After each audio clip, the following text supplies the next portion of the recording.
Mr. Speaker, last week the Prime Minister didn't seem to want to talk about appointing fraudsters to his cabinet. In fact, he seemed to want to talk about immigration.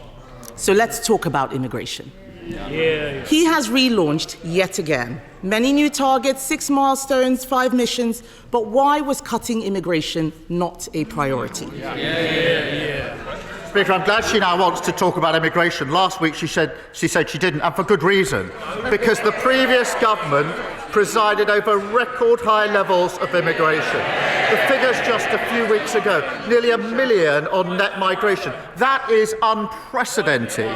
A one-nation experiment in open borders under the last government.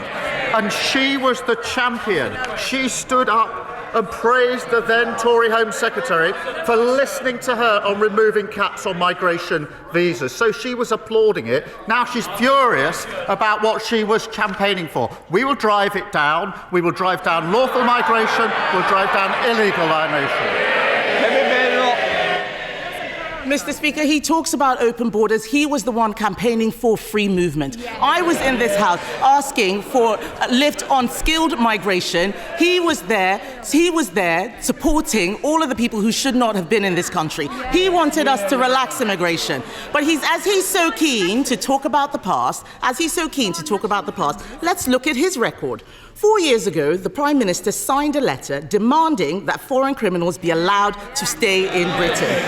Dozens of Labour and Liberal Democrat MPs repeatedly signed these letters insisting that rapists and murderers be allowed to stay here. One of those criminals, Ernesto Elliott, had 17 convictions, including for knife crime. After his deportation was blocked, Elliott went on to murder someone. He was able to stay here and murder because people like this man campaigned against deporting criminals.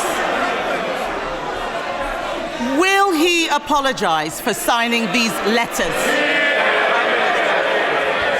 Mr. Speaker, I'd firstly remind her that when we're in the number now, under their watch, of migrants coming to this country, nearly 1 million, is over 4 times the number when we're in the EU. They lost control of the borders. And the particular example she puts to me is an example of failure under her government to take the necessary measures to keep our country safe.